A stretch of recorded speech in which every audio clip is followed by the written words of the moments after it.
Halika, Ton. Kuya Will. Ay, bumati ka. Binabati ko yung mga barangay Tigbinan dyan. Kamusta na kayo dyan? Artista na ako. Maraming salamat sa inyo. Taga saan ka, Ton?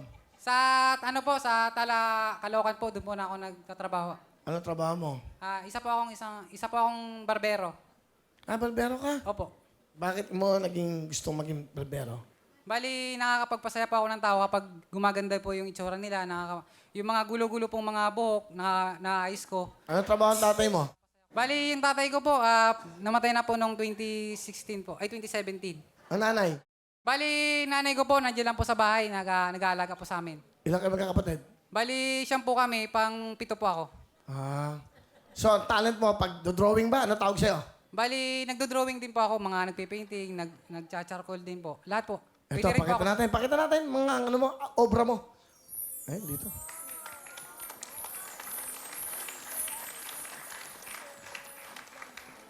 So, ito, unahin natin. Ano nag-inspirasyon mo rito?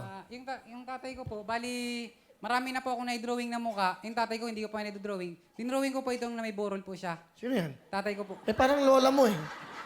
Ha? Tatay mo ba yan? Parang nanay eh. Ano po, talagang ganyan po talaga yung itsura niyan. Gwapo talaga yan. Nung namatay siya.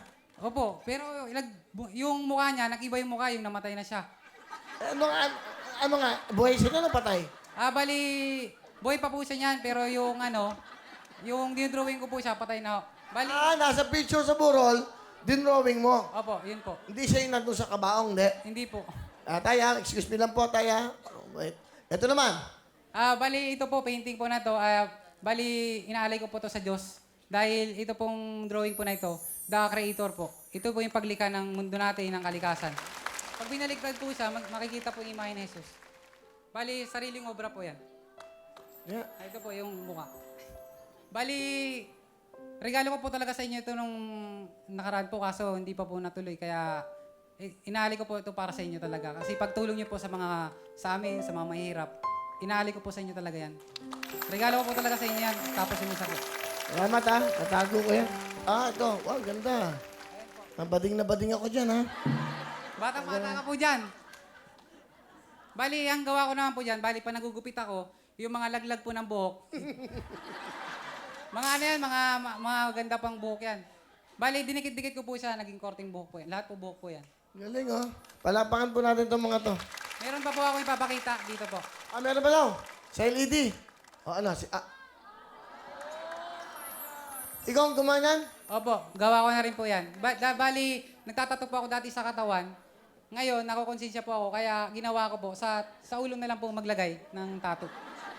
So at the same time, painter ka, nagdo-drawing ka, sa larangan ng pagbarbero mo, nagagawa mo din yung iyong obra. Na-apply. Galing ha? Galing na. Panta na. Pakilala mo, sino kasama? Pinapakilala ko sa inyo yung pinakamabait at pinakamaganda kong nanay, si Nanay Naning. Nanay, magandang hapon po. Nay. Magandang hapon din, Well, sa iyo, Well. Okay. Maraming salamat kasi nakarating kami dito, Well. Okay, Nay, ano gusto niyo sabihin sa napaka-talented yung anak? Nak, maraming salamat, Nak, sa suporta mo sa amin. Dahil kahit di mo kaya, Nak, sinusuportahan mo kami. Kaya,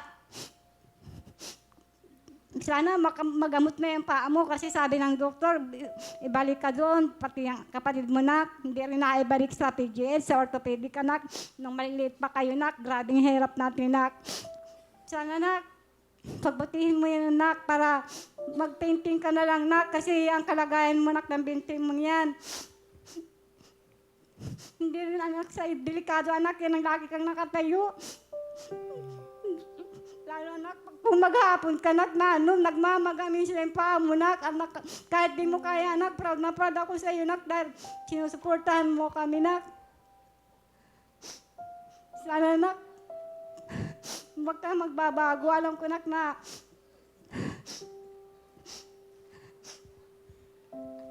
makakaya natin lahat ng mga pagsubok, Nak. Salamat po, Nanay. Mahal na mahal kita, Nak. Salamat, Nanay. Nay, tanong ko lang, ano po ba ang pangalan niya? Tonton? Anthony po. Mike, Anthony po. akala ko kasi nak. Ba- Ton, okay ka lang? Okay lang po. Ano gusto mo sabihin kay nanay mo? Nay, maraming salamat po sa lahat ng sakripisyo niyo po sa amin.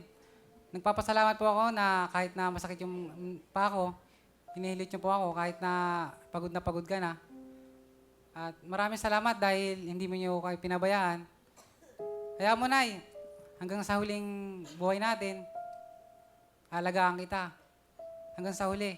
Nandito lang ako para sa iyo, Nay. Salamat. Ano, if you don't mind, ano ba yung sa paa mo? Ano ba yung nangyari sa'yo? Bali, na-aksidente po ako nung 1 taon po ako mahigit. Bata pa. Bali, bata pa po ako nun. Kasi nangyari po nun, nalaglag po ako sa hagdan. Bali, yung tatay ko po yung nagdoktor-doktoran po sa paa ko. Sabi kasi nung tatay ko, Hello? sabi kasi ng doktor, sisimintuhan na lang daw po yung paa ko, pero ang nagsiminto po, si tatay kasi sa sobrang...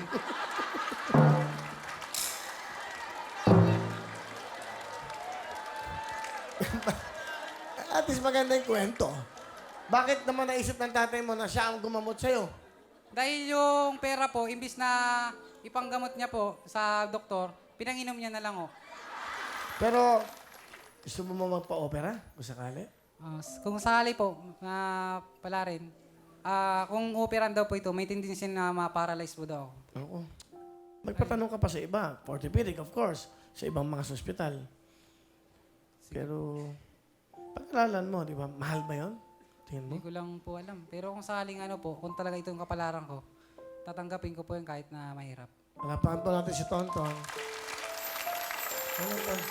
Nanay, salamat ha. Si nanay, bigyan natin ng jacket. Para sa kanyang knock. Panay ha. O, Ton, meron kang 10,000 ha. Maraming salamat po, Kuya Will.